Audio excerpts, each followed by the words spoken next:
Red Letter Day, of course, will be the 15th of February. The Sunland Derby will happen that day. It's been enriched to $500,000 this year. It's not graded, but the points are still intact. So the winner of the Sunland Derby still has a great chance of qualifying for the Kentucky Derby.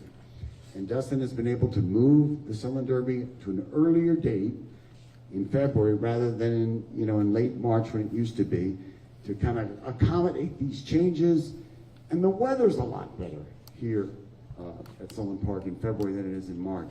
In March, you can run into some very, very heavy winds, and it's just it can kind of be a mess. It was about a day and a half, I think, that we lost last year.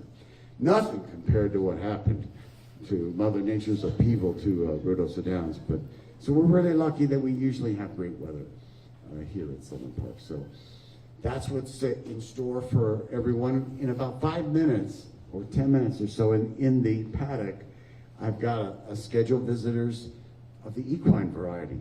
The world's richest quarter horse is going to join us, KJ Desperado, in the paddock. I'm not going to take you guys down to the paddock. I know it'll be a little cold, but it's worth it. KJ Desperado's earned $3.3 million in his career. And oddly enough, the only place that he has never won has been here. So he's trying to break that by running in the championship in about a month on January the 31st, I believe. KJ Desperado's a wonderful horse. I think he won a race at Ruidoso Downs before everything went to chaos there, but he's still so awesome. On the thoroughbred ledger, we've got Corinna. This is an amazing story. About 4 or 5 years ago, she broke her maiden here in a rout, and she's gone on to win $1.5 million, making her the richest New Mexico bred thoroughbred of all times. She's a wonderful horse. She runs on Sunday in the New Mexico State Racing Commission stakes, so we're really looking forward to that. Every time she runs, she breaks records. Our great Julie Farr, who's been our great paddock hostess for so many years, she was a steward at Zia and got to see a lot of that. How exciting that must have been, huh, Julie? She always comes from behind.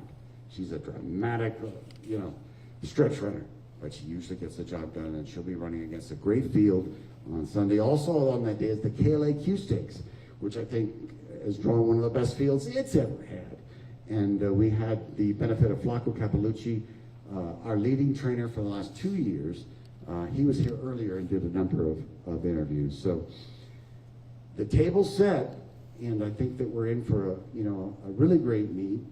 We've got trainers like Flaco Capalucci, Todd Fincher, and Justin Evans is returning too, for the first time in about 3 or 4 years. So we're kind of looking forward to maybe a little more competitive menu than we had maybe in the last few years. But Flaco and Todd Fincher are loaded with great runners. But so is Justin, and a number of other great horsemen. On the quarter horse ledger, you don't get any better than Wes Giles. Wes Giles has won every major race in the quarter horse world, and he and his son Jason Giles and wife Jill Giles will be joining us in the paddock in about 5 minutes. So I think we're going to have a great meet. In some respects, the season in New Mexico was truncated because of the lack of Ruidoso Downs for a couple of months. So these horses are raring to go.